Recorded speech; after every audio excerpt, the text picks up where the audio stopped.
My story begins, poetically speaking, with the sea, and ends, quite literally, here, with footprints in the sands of a fashionable East Coast watering place. From raised storm and expectation to weary calm and resignation. Sea to sea. A strange trajectory for a spoilt clergyman's daughter, reared in the landlocked village parsonage of, among the sombre hills of, in the strictest seclusion. My sister Mary and myself, out of 6 children, were the only 2 to navigate the perilous rocks of infancy and early childhood, and I, being youngest, was for 18 years the family pet. Agnes Grey by Anne Brontë, dramatised by Judith Adams. Agnes! My mother, a squire's daughter, a woman of spirit and opinion, who chose to live in a cottage with Richard Grey, as it were, rather than a palace with any other man in the world. Agnes, dearest, you will catch a chill. The sun is almost down. Her family cast her off in excellent fairy tale tradition, and where my father pined on her behalf for her lost riches, she gloried in a life she herself had chosen, buried in the homely village parsonage. I'm not cold, Mother. What is that you're writing? The history of my life. Bless you, child. It's just begun. Wait a bit. I shan't ever feel older than I do now, or more weary in spirit. Nonsense, Agnes. But I will say this sea air and change of scene seem to do you no good. I never saw you look so wretched. Oh, but see, there is this letter for you. Letter? For me? I don't recognise the hand. Oh. Who is it? Rosalie. Miss Murray. No, now Lady Ashby. My pupil. Erstwhile pupil, I thank heaven. Dreadful people. I shall never again believe that high birth guarantees nobility of spirit. Won't you read it, Agnes? By and by, Mamma. Agnes, really?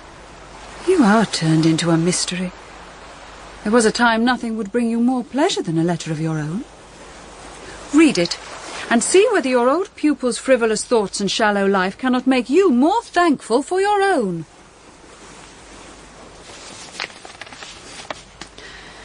If it were so simple. It was once. Dear Miss Grey, you have not answered my letters, nor said when you will visit me. Do come. I am so bored. I see no one all day but my husband and his mother, the Dowager Lady Ashby, who, in a foolish moment of early weakness, I implored to stay on to help me run the house. She now tyrannises over me most shamefully. I want you to visit me as a friend and stay a long time. You must and shall come. In fact, I shall die if you don't.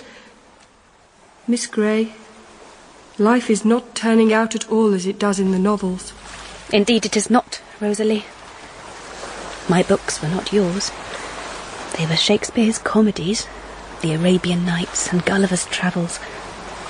But I believed in them, as you did in your silly romances. I believed that however rough the storms of life, we would arrive safe on the shore of our deserving. So I believed when my life was buried in the homely village parsonage with my dear, dear family. I begin the tale one evening when we are, the 4 of us, gathered round the fire together. Our last true evening at home. The fateful blow which is to sunder us has been struck. Our little ship of home comforts has been wrecked. But on this night I feel a strange exhilaration at being driven to such straits, and thrown to cling upon the spars and flotsam of my own, as yet undiscovered talents, courage, and resources. If only Papa and Mamma and Mary could be of my cheerful mind, we might piece together our shattered bark and be sailing in it still, all hands on deck, loving, hale, and hearty. I think we should be cheerful, Mary. Hush, Agnes, you don't understand. Your friend, the merchant, drowned too. The one we used to call Antonio. Hush, Agnes. All drowned. The cargo lost. The money from the sale of my little property. All gone. My dear, you said I should not risk all on this sea-borne speculation. As always, you were right, and I have been headstrong and fanciful and brought us all to our knees. All our dreams... Mary and I had fantastical dreams, Papa. Glass slipper and coaches and four dreams. I never thought of them as ever being truth. Don't grieve so. It was like a game. Ruin? A game, Agnes? Don't be stern with her, Mary. She is a child in the ways of the world, and long I would have kept her so. Dear little Agnes, what will your life be now? I am to blame. I am to blame. I did say standing bills on expectation of a fortune were not wise, Richard. Speculation on what we wish for but do not have is never prudent. You know I wanted better for you, Alice, and now we have even less than before. How you must despair of me. Mr. Grey, I married you for love, not for property, nor, heaven knows, for your good sense. Come now, no more gloom. I have always been, and can be yet, practical enough for two. The phaeton will be sold, and the pony. Mamma, sell Prince? Prince goes, Agnes. And Mary and I must take the place of our maid, cook, and stable boy. We shall let the little coach house, peel our own apples for the pie, and mend, turn, and mend again. Smile now, Richard, dear, and rejoice that we shall all share in this affliction together. I hardly ever see Papa smile from that day. Mamma doesn't so much smile as set her mouth in determined lines, upturned, to be sure. But Mary grows dejected as she works. So it becomes in our house, all my family brooding or working, and I frisking between them like my urgent kitten, alternately petted or just as gently pushed aside. What can I do, Mamma? You, Agnes, my dear child, practice your music. Play. What with? My doll? Mamma, I am 18 years old. Well, Methuselah, take your ease then. You'll be more a trouble here than a help. What do you know of household duties? Well, how can I learn when you tease me and tell me I'm always in your way? Agnes, I haven't time now for the luxury of instruction. Papa's supper is paramount. Mutton, my favourite. There's enough for one, and we shall not take pudding. Remember, Agnes, a well-regulated house, however straitened its circumstances, provides the best for its menfolk, its breadwinners. Run off and help your sister, or take her out with you for a walk. She's so thin and gloomy these days. Mamma. Mary, Mamma says you are too thin and I must take you out on the moors, or help you. What's that you have? I can't go out with you. There's far too much to do. Then why are you carrying your sketchbook and paints? Don't be pert, Agnes. Let me see, Mary. Wait while I wipe my hands. Mamma, I wondered if I might get a few pennies if I sold my drawing things back to Mr. Jackson. The palette and paints are hardly used. This is a fine drawing. If it were finished off and framed in a good style, you might sell that instead for more than he'd ever pay for second-hand brushes. I wish I could help, Mamma. Don't I draw pretty well, too? You? Well, who knows? One day, perhaps. One day? No, I wish to help now. I know I don't draw so well as Mary, but I want to earn my way. I have a scheme in my head, Mamma, and have had it long. Only no one asks me. Indeed, Miss Solemnity. Well, tell us what it is. I should like to be a governess. Agnes, what can you be dreaming of? What is my little Agnes dreaming of? I don't see anything so very extraordinary in it. I don't pretend to be able to instruct great girls, but surely I could teach little ones. And I should like it so much. I am so fond of children. Do let me, Mamma. Papa. But, my love, you don't know yet how to take care of yourself. A governess. What? My little Agnes, a governess? Oh, Papa, dear Papa, don't please laugh at me. Think, what would you do in a house full of strangers without us to speak for you? You wouldn't even know what clothes to put on. I'm not a child. You don't know the half that I'm capable of because I've never been tried. You think because I always do as you bid me, I have no judgment of my own. But only try me, that's all I ask. And you shall see what I can do. But, my darling, we couldn't spare you. Mrs. Grey, tell her. Have you thought about this scheme? Yes, for weeks, Mamma, months. Remember those stories of your early life, Mamma, that you would tell us by the fireside? Of the great, gracious houses you visited, and the promenades you'd take with gentlemen beside the sea, under the palms. I want to see the world too. I want to meet gracious people. I want money and position. I want so many things. Bless me, the child has taken a fever. Think. You will be leaving home. When you return, nothing will be the same. Do you understand what I'm saying? Your little kitten will be a full-grown Tom and will likely have forgotten all about you. Mamma, I cannot stay a child forever. True. But a governess. Mother's look is curious, half respect, half pity. And though her objections continue many days, I know that for the first time in my life I've been heard. I have a voice at last in my own destiny. At length, and with some difficulty, I wring consent out of them all. Mother takes the consultation of newspapers and relations into her own hands, and after vexing delays, finds me a position she is prepared to entertain for me. I am to take charge of the young family of a certain Mrs. Bloomfield, for a fortune, £25 per annum, with subtractions for travel and laundry.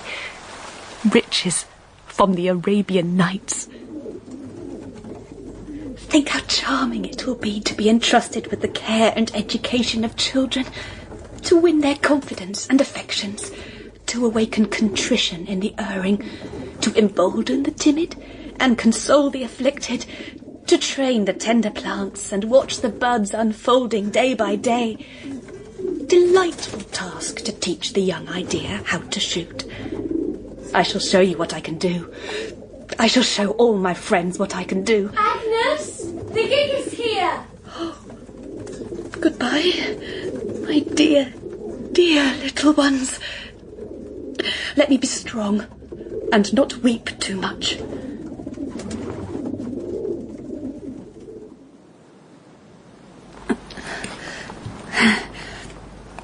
I'm afraid the meat... My hands are so benumbed with the cold. I can scarcely hold them, knife and fork. I dare say you would find it cold. You did not mention a speech impediment in your letters, Miss Grey. I hope my children will not be picking up bad habits. No, Mrs. Bloomfield, of course. I only... Speech, as with all deportment, like table manners, is so important. I fear the meat is somewhat... I've had so little time myself to attend to their education, but I think they're particularly clever children, very apt to learn, especially the little boy. A generous, noble-spirited boy, and remarkable for always speaking the truth. He seems to scorn deception. That's good news. I beg your pardon, Miss Grey. Pray do not mutter and mumble. We honour plain speaking at Wellwood. What of Tom's sister? Master Bloomfield's sister will require watching. A beautiful child, but sadly neglected by her nursery maid, who has been dismissed now you are here. You will take charge of her washing, dressing, and clothes. Mr. Bloomfield and I are most particular that our children look their best at all times. Being a clergyman's daughter, you will know what it is that cleanliness is next to. Impossible, when one's charges romp the grounds like fox cubs, and take as little notice of me as of a cringing leveret, unless it is to toy with me for their pleasure. The children in my dreams had been good as dolls. These real ones are green, vigorous, and rampant weeds, ignorant hitherto of any gardener's firm hand. However, I am only a little shaken. I am sure that if I am firm, patient, and persevering, time and my own exemplary conduct will work miracles. Tom! Where are you? You must come in. Mary Ann, too. Here, Miss Grey. See the toad at the bottom of the well? If I poke him, he must hop. See? Oh, Tom, let me. Hush and wait. No, it's my turn. Me. Oh. Surely, Tom, you would not strike your sister. I hope I shall never see you do that again. You will sometimes. I'm obliged to do it now and then to keep her in order. Mary Ann, you must put that rock down.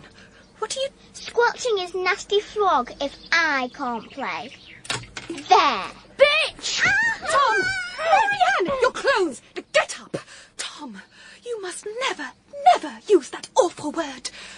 Where did you hear it? Tom? What the devil's this? Miss Grey? I suppose it is Miss Grey. Is it possible?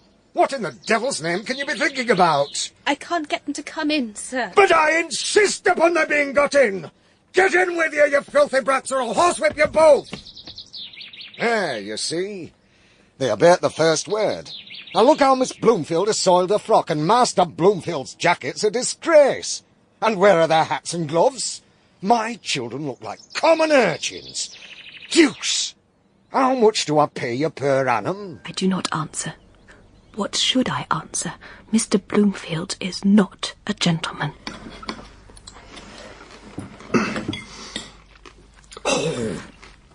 What's the matter with the mutton, my dear? It's quite overdone. Don't you taste, Mrs. Bloomfield, that all the goodness is roasted out of it? Well, I think the beef will suit you. I'm sure I thought it very nice. And so it was very nice. A nicer joint could not be, but it is quite spoiled. Don't you see how it's cut?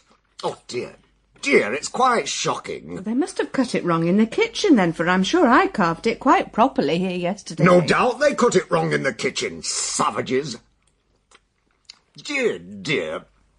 Remember that in future, when a decent dish leaves this table, they shall not touch it in the kitchen. Remember that, Mrs. Bloomfield.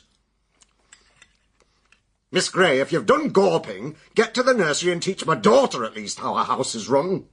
I leave, so glad to get out of the room. I never felt so ashamed and uncomfortable in my life for anything that was not my own fault. Ha ha! There's for you, and there's for you, and there's for you.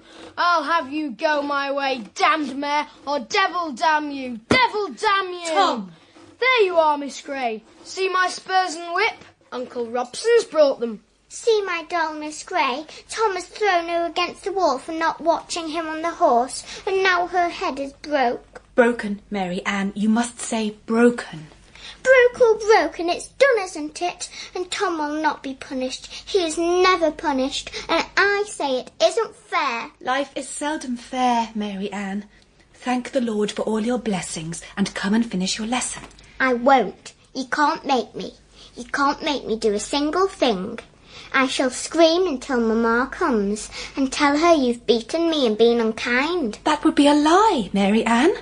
When you pray tonight, you must ask God's forgiveness. I shall remind you when we come to sing our penitential hymn of all your sins today. No, thank you very much. You're our servant. Papa doesn't pay you to cant at us like a Methody. I heard Uncle Robson say so. Watch me! Watch me! I shall ride like Uncle Robson. Uncle Robson. A tall, strong-built man with dark hair and a sallow complexion like his sister, a nose that seems to disdain the earth, and little grey eyes, half-closed, contemptuous. He wears a corset. I can tell. I can tell you wear a corset. The governess, I take it. Down, pitcher. She made me damned horse swerve. Is she trying to unseat me, eh? It's Miss Grey, Uncle Robson. What have you shot? Let me see.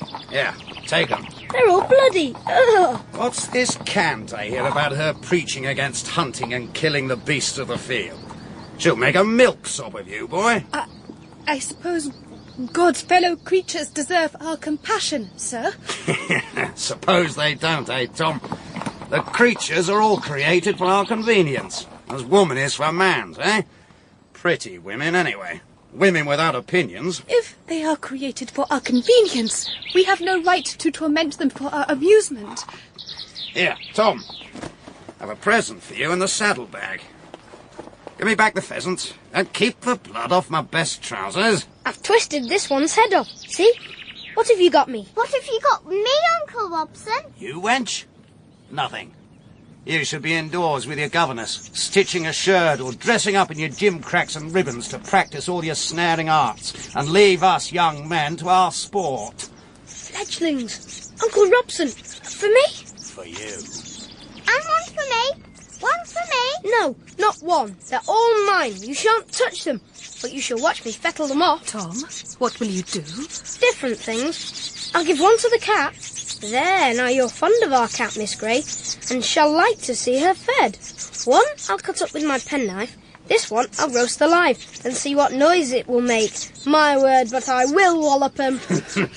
You will kill them at once, and quickly, or take them back to where they came from. And where might that be? Deuce take me if I don't forget. If you don't tell me, I shall kill them myself. You won't torture them for your pleasures. You daren't. You daren't touch them for your life. Pa and Mamma would be angry. Ha! I've caught you there, miss.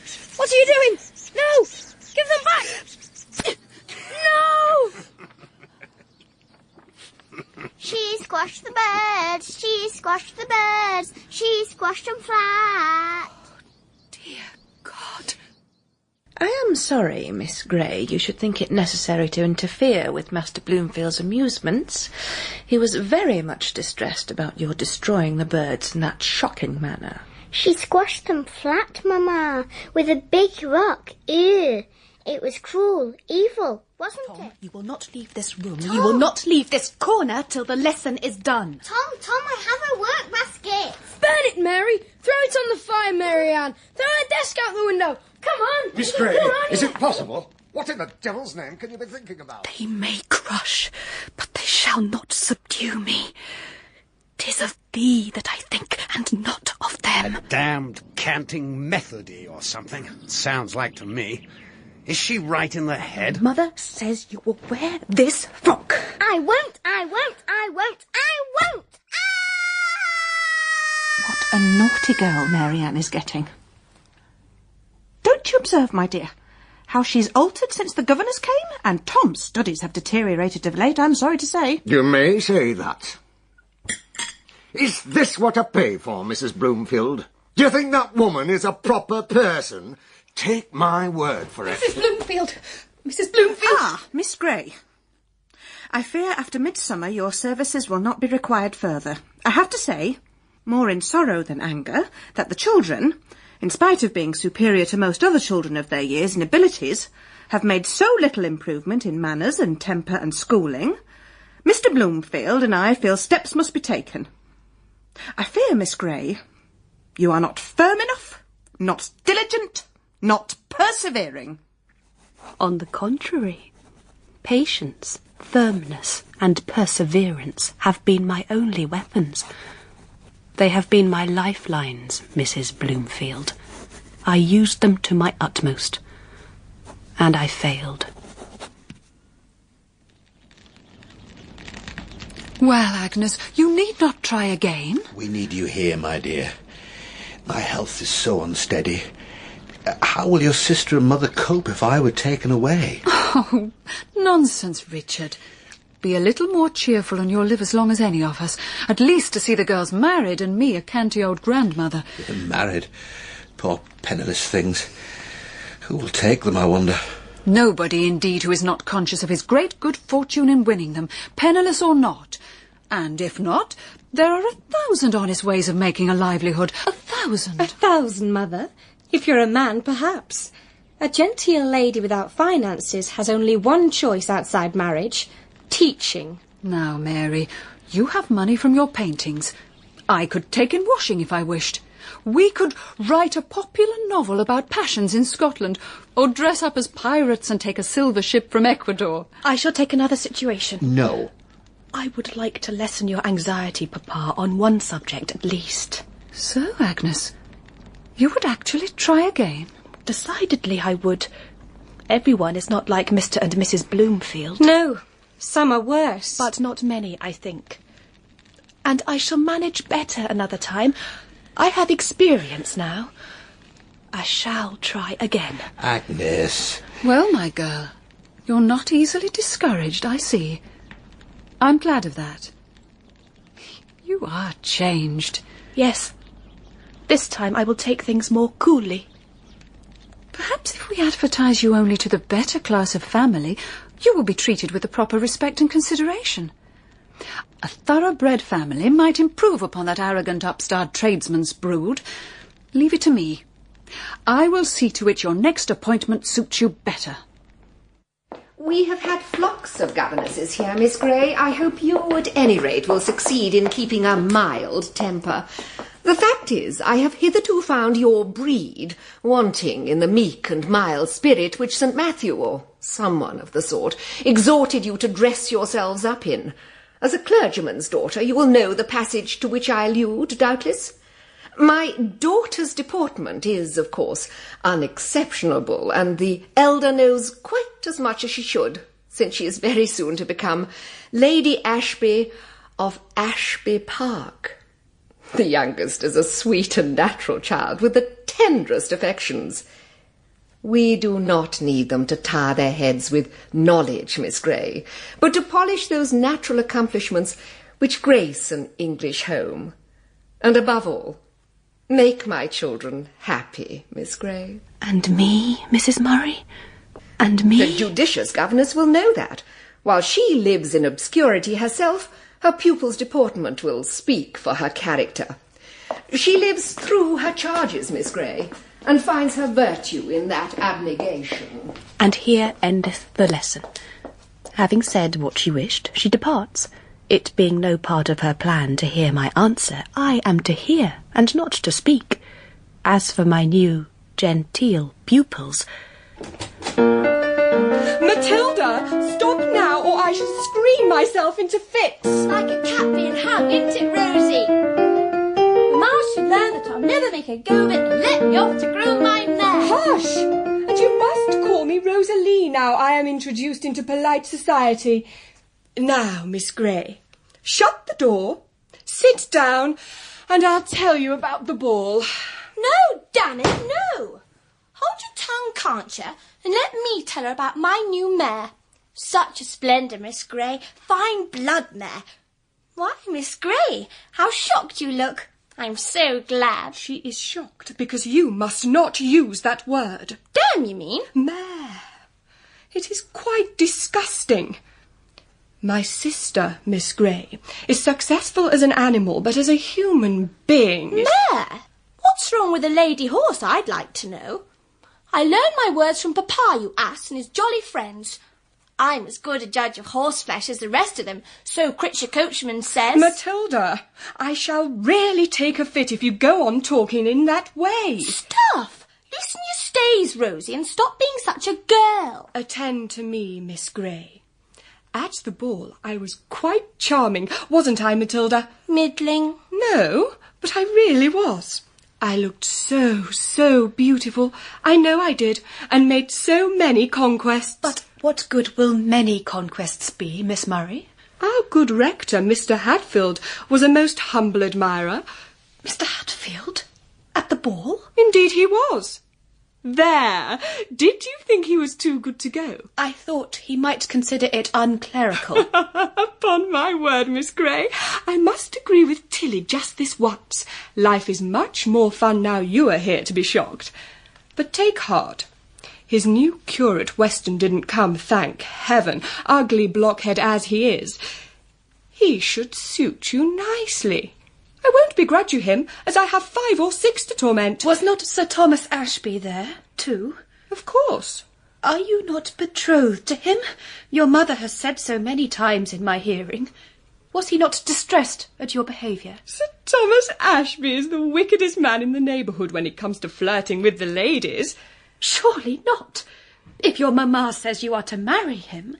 What does wickedness signify? I am to be Lady Ashby of Ashby Park.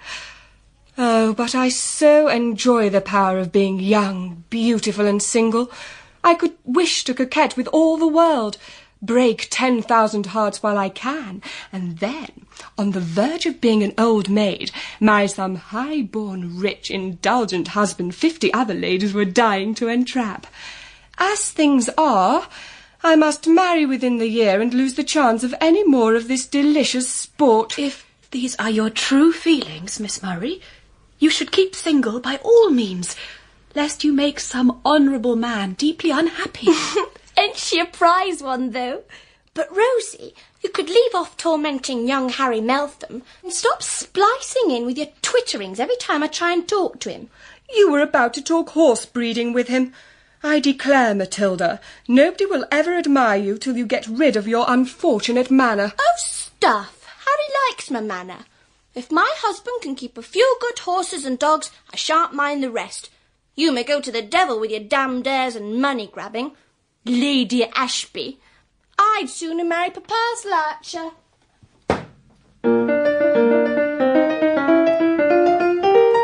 Really? You shouldn't let her, Miss Grey. Really? And how can I stop her, Miss Murray? Well, Miss Grey, what do you think of the new curate? I can scarcely tell. I liked his sermon. You would think of that. But isn't he ugly?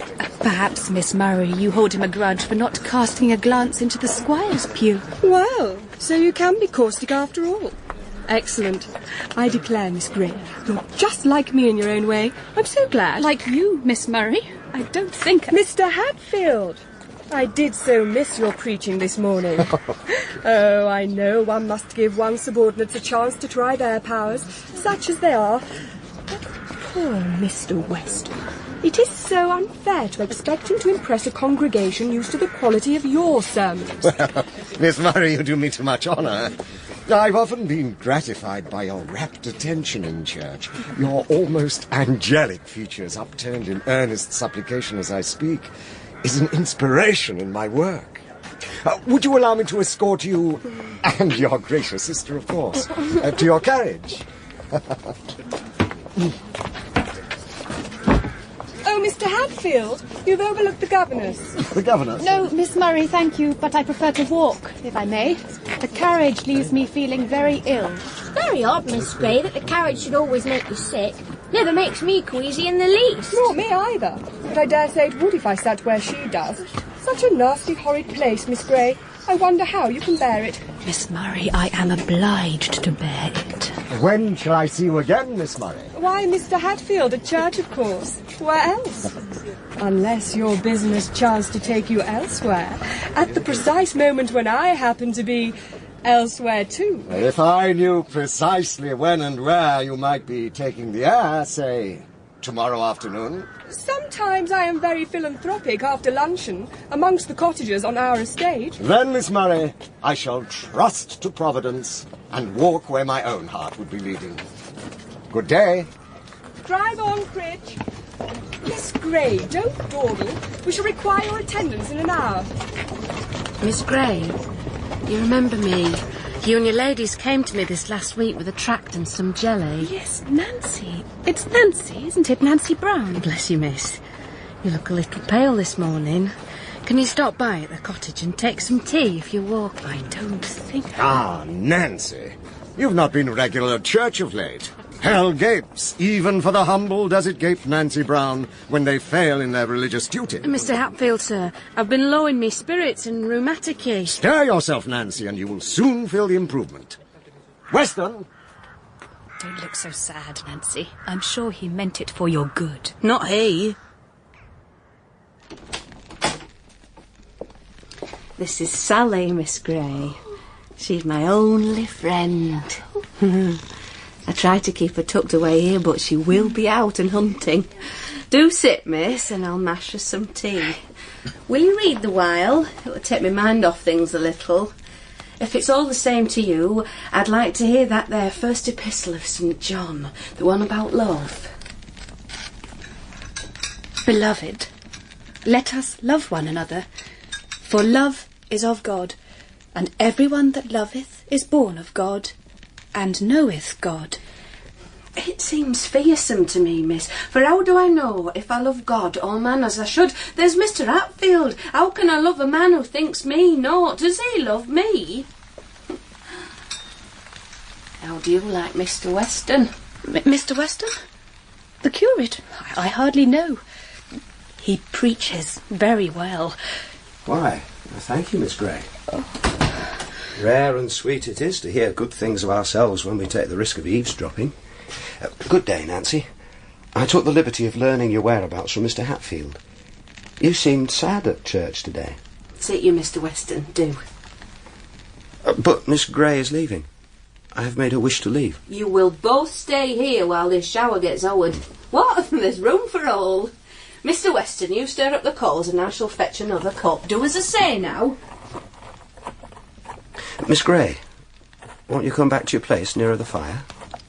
Or perhaps it is the fresh scents of spring that keep you by the window. Do you like flowers, Miss Grey? Flowers?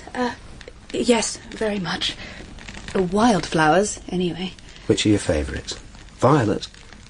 I see Nancy has some in her little patch of garden. No. There are no associations with home. I love bluebells and heath blossoms and primroses. It must console you much to have a home, Miss Grey. However far away, however seldom visited, it must... It is my lodestar. Without it, I would die. Why do you laugh? You spoke with such passion. Fortunately, the ties that bind us to life are tougher than that. I have no home now, yet, as you see, I cling tenaciously to life. Even Nancy's mash will be welcome. The heart is more elastic than we think. We will all must take tea together. This is a day to mark with a white stone for me. Thank you. No, I must... Oh, the rain has stopped. Miss Grey, you must stay. No, really. Nancy, I shall leave you to talk with Mr. Weston, Nancy. It's why he came. It will be much better comfort than I could offer. My ladies will be expecting me. Good day.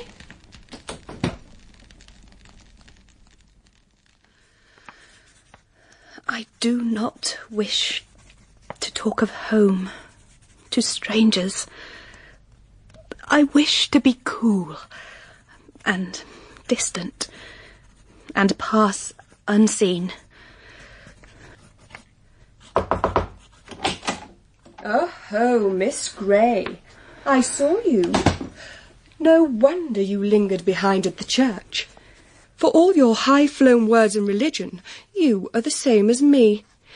You've set your cap at Weston, the poor creature, and are determined to flirt and fascinate him. Really, this is foolishness. Leave me to my letter. Writing again.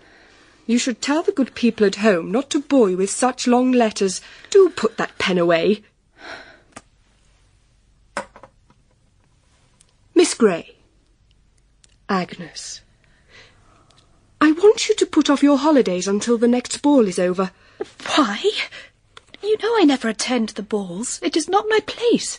And I should hate it, besides. But you will see the rooms decked out, and hear the music, and above all see me in my splendid new gown. I shall be so charming, you'll be ready to worship me. Why? You will have men enough to perform that office. Oh, men. They don't count. You are a queer creature. You never flatter or praise me half as much as you should. But at least I know that when you do, you are sincere. Never mind your friends. Tell them you won't go home yet. This is your real home now. Do stay. To gratify your vanity? I will not. Is it a crime to wish to go to church? Is it my fault that in that church God has seen fit to place a soul in which I feel so deeply interested? It's not the man, it's his goodness I admire. Must we not worship God in all his works? And in visiting the cottagers with my charges, Was it a sin to feel conscious that at any moment I might see him acting on his pastoral duty? Nancy Brown, you may have this cast-off hat. Lately, Miss Murray has become devoted to the role of philanthropist, presumably mindful of her visibility to passing clergy. It was presented by a beau of mine who has the worst possible taste. Can't we go, sister? I have the doctor coming to the horse's feet. Shortly. Brown, you may fetch me a chair. But we won't take tea, thank you.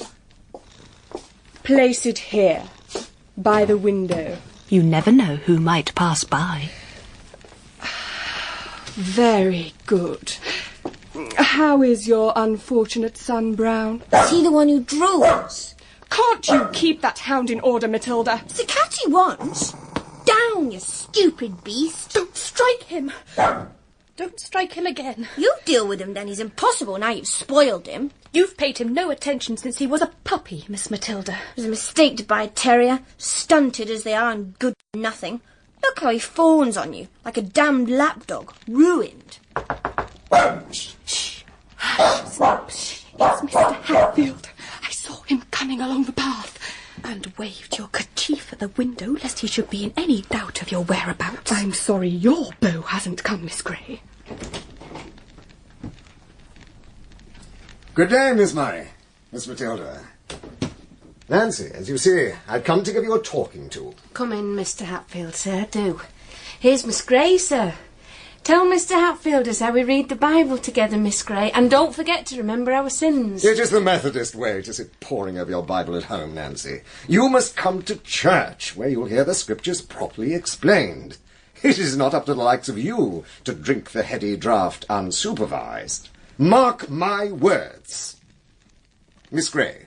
He speaks to me. You will permit me to escort Miss Murray along Moss Lane. Devil take the beast! I've heard say your cat lurks around the pheasant cages, Nancy, and the gamekeeper shall send it to perdition. Miss Murray, will you do me the honour? Mr. Hatfield. Upon my soul, Miss Grey, Mamma will not approve. But now you must let me loose too. I want to see the pheasant cages. Why'd you let Rosie do as she will? I spend a little longer at Nancy's, but he does not join us. I walk home alone through the woods with Snap, but no one comes. Entering the park, we come upon Miss Murray and Mr. Hatfield. They appear flushed and annoyed. But tell me plainly, Miss Murray, if I had the wealth of Sir Hugh Meltham, or the prospects of his elder son, would you still refuse me? Answer me truly now, upon your honour. Such impudence! Certainly I would refuse you. A lie. But Rosalie is in novel mode. Mr. Hatfield's face darkens ominously. I certainly did not expect this, Miss Murray. I might say something about your past conduct in the light of this refusal. There are names for women who lead men on in such a way. But I will refrain. On condition... Now Rosalie's face changes hue. No conditions, Mr. Hatfield. How dare you, sir? Then let me beg it as a favour.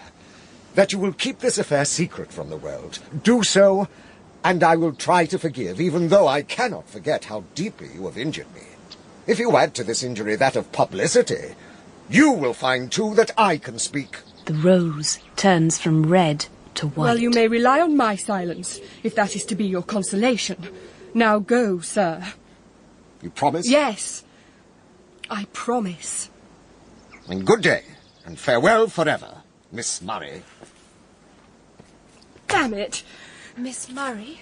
I have such a tale to tell you, Miss Grey. Where have you been? You have nothing to tell me, Miss Murray. Your promise... Did you ever see such a man? He fancies I am in love with him, the conceited oaf. Still, I wish Sir Thomas were a quarter as gallant and amusing. Now what shall I do for amusement? But yes, of course, I shall fix your curate, since you tell me you have no interest in him whatever. The very next time we are in church. Don't you think Hatfield looked pale? No, I think it's you likes him, Rosie. Come on, I'm getting wet. Do you want to share the umbrella or not? See, there are the Melthams. Do hurry, Matilda. Alone again, Miss Grey? Mr. Weston. Here is my umbrella. Let me take you to your carriage. Thank you. I'm waiting to walk. I prefer to walk. Then I and my umbrella will be doubly useful, if you permit it. Mr. Weston! Miss Murray? Your sermon was so interesting today, but I did think Mr. Hadfield looked a little green. Is he unwell? He is in strapping health, thank you, Miss Murray. Good day, Mr. Weston. Such a smile. I'm shot right through the heart. Miss Grey, your arm.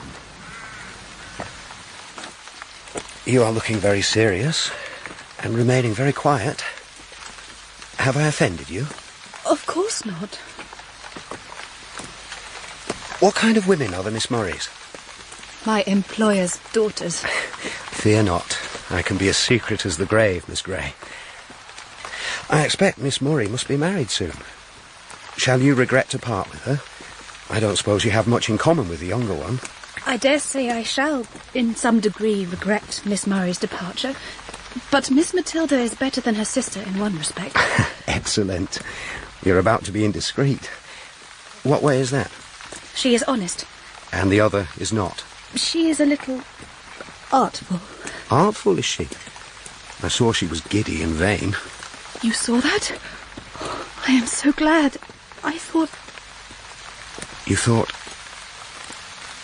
Wait, Miss Grey, would you... and hold the umbrella for me? He scrambles up the wet bank like a boy, sliding and laughing in the mud, and picks 4 primroses. For you, Miss Grey. May they remind you of home and happiness. He remembers our last talk. Remembers every word, as I do. Can it be so? Can he have thought of me through these last few weeks a fraction as much as I have thought of him? Oh, why does my tongue feel like lead? Say something. Say something. Thank you. Is that all? Is that all? Mr. Weston. Oh, brilliant speech. Where is your little dog? I think of him always at your heels. Though we have not spoken for some weeks, I have seen you reading and walking through these woods. Miss Murray solemnly informed me you were always at your books, and I must say the evidence is against you. You think it wrong to read books? Yes, if it separates you from the real joys and woes of living.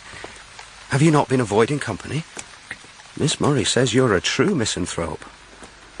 What an idea he has of me. Snap was not my dog. He merely had a preference. Miss Matilda has pronounced him useless and sold him on to the rat catcher. You must miss him very much. Away from home, all friends are precious. I fear he may not be well treated. I try not to think of him at all. The rain is clearing, and this is your gate. It is possible I may fancy a walk after church again next Sunday. Will it be of any consequence to you whether I do or not? Impossible to answer.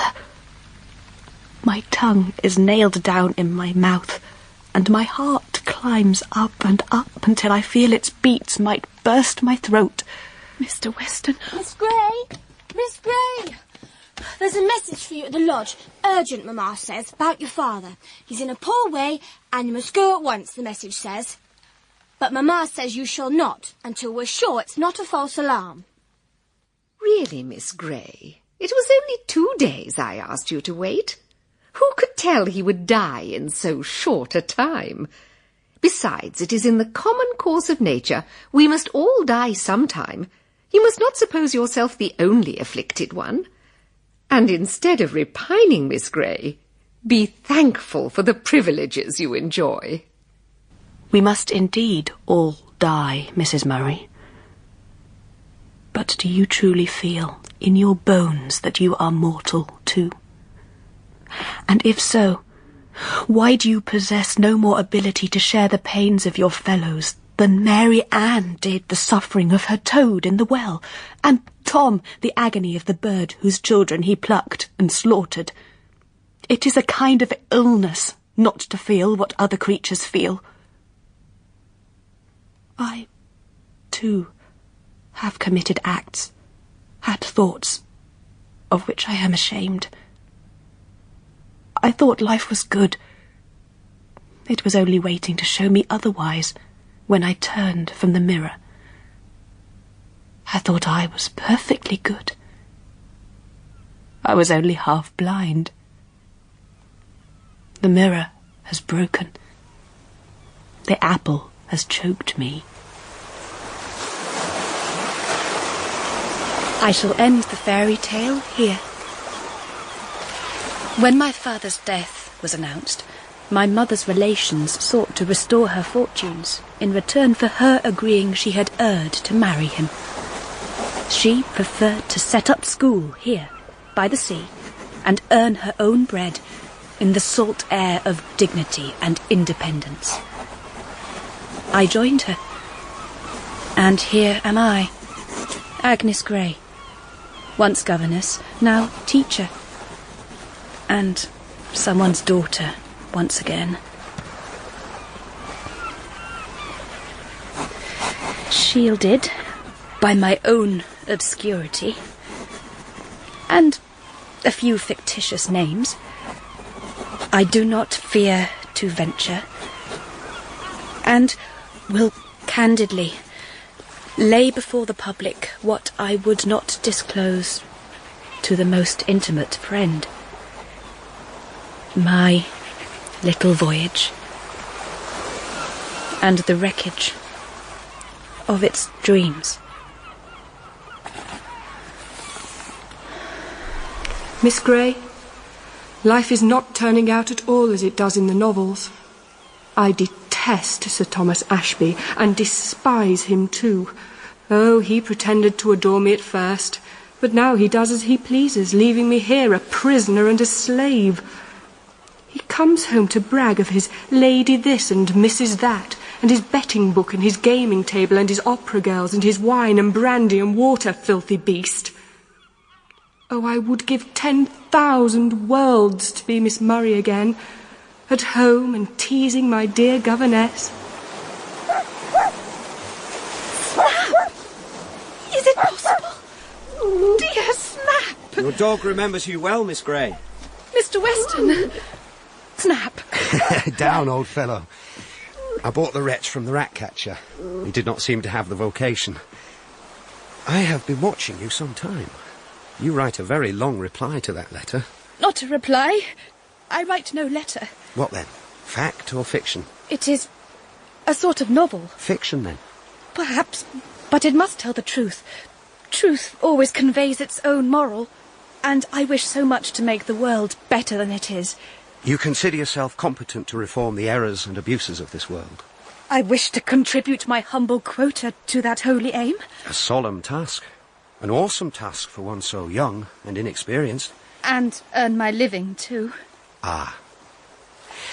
There are departments of art and literature from which we might not shut women out.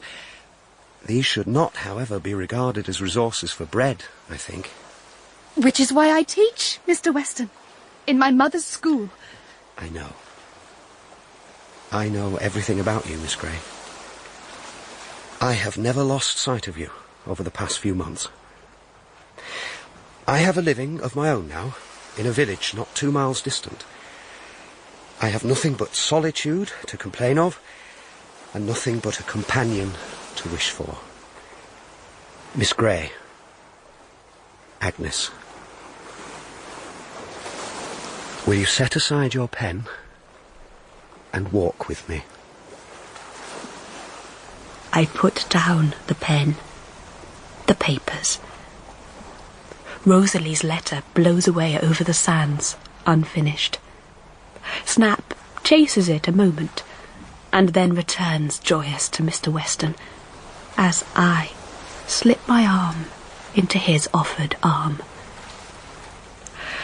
I shall never forget this glorious summer evening, and always remember with delight climbing the steep, rugged hill, to the edge of the precipice, where we stand together, watching the splendid sunset mirrored on the restless world of waters at our feet, with one heart between us, filled with gratitude to heaven, and happiness, and love, filled too full for speech.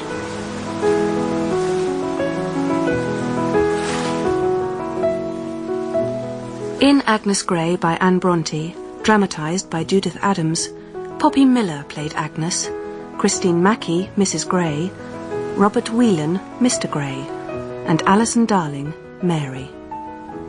Catherine Hunt was Mrs. Bloomfield, Stuart Richman, Mr. Bloomfield, and Martin Reeve, Mr. Weston.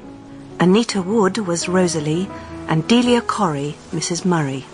William Hague was Tom, and Holly Granger, Mary Ann. All other parts were played by the company, and Ian Buckle played piano. Agnes Grey was directed in Manchester by Nandita Ghosh.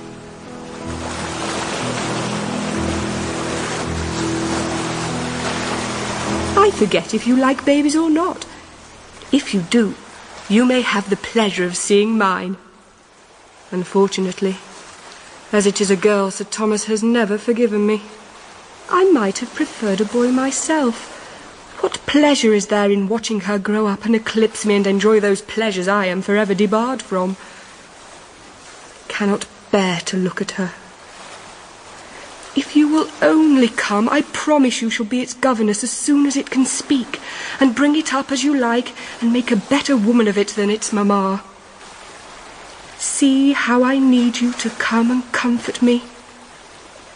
Write by return of post and say when you are coming. Your old pupil and friend Agnes, Rosalie.